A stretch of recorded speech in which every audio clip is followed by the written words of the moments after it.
एक बार की बात है, गौतम बुद्ध अपने शिष्यों को जिंदगी से जुड़ी अच्छी बुरी चीजों का ज्ञान दे रहे थे।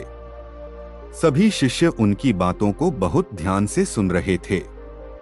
उन सभी में एक शिष्य ऐसा था जिसे प्रश्न पूछने की बहुत आदत थी। वो उठकर गौतम बुद्ध के पास गया और उनसे बोला, आप हमें जिंदगी के बारे में जो कुछ सिखा रहे हैं उस सब का क्या फायदा, क्योंकि हम में से बहुत से बच्चों को ये भी नहीं पता कि हमारे जीवन का मूल्य क्या है और ये जीवन हमारे लिए कितना कीमती है। पहले आप हमें ये बताइए कि इस जीवन का मूल्य क्या है। अपने शिष्य की बात सुनकर गौतम बुद्ध अपने कक्ष में गए और एक चमकता हुआ पत्थर का टुकड़ा लेकर आए। वो टुकड़ा उन्होंने अपने शिष्य को दिया और बोले, मैं तुम्हें इस जीवन का मूल्य तब बताऊंगा जब तुम इस पत्थर का सही मूल्य पता लगाकर आओगे। साथ ही ये ध्यान रखना कि तुम्हें ये पत्थर का टुकड़ा किसी को बेचना नहीं है। गौतम बुद्ध की बात मानकर वो शिष्य बाजार की तरफ चला गया। बाजार में सबसे पहले उसकी नजर एक फल बेचने वाले पर पड़ी और उसने वो पत्थर उस फल वाले को दिखाया और बोला, इस पत्थर के बदले आप मुझे कितने फल दे सकते हो।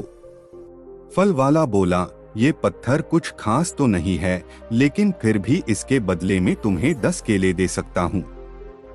वो शिष्य उस पत्थर को लेकर आगे चला गया। फिर उसे एक सब्जी वाला मिला।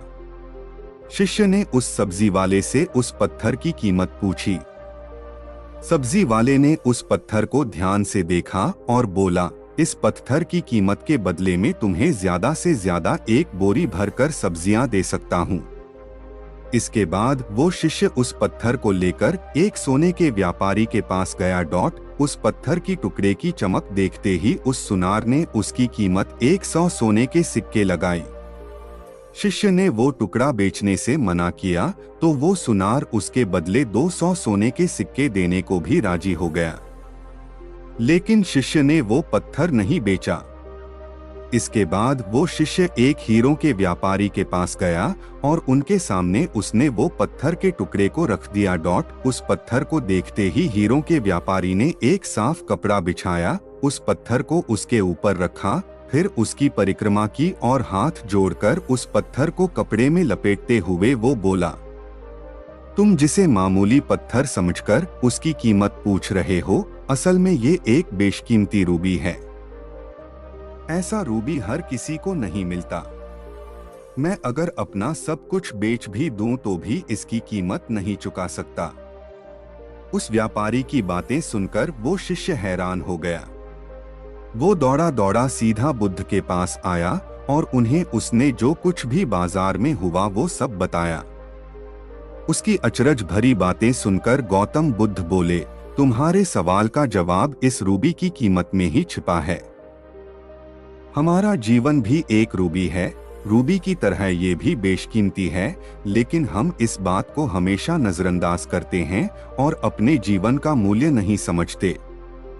हम दूसरों को देखकर और उनके जैसा जीवन जीने की कोशिश में अपने जीवन की कीमत को कम कर देते हैं। हम ये सोचते हैं कि हमारी जिंदगी की कीमत वही है जो दूसरे हमें बताते हैं, लेकिन ये बात हमेशा ध्यान रखना कि सामने वाला अपनी हैसियत, बुद्धि और अपनी समझ के हिसाब से तुम्हारी कीमत लगाता है। जिंदगी सिर्फ एक बार मिलती है, इसलिए इसको बर्बाद ना करें।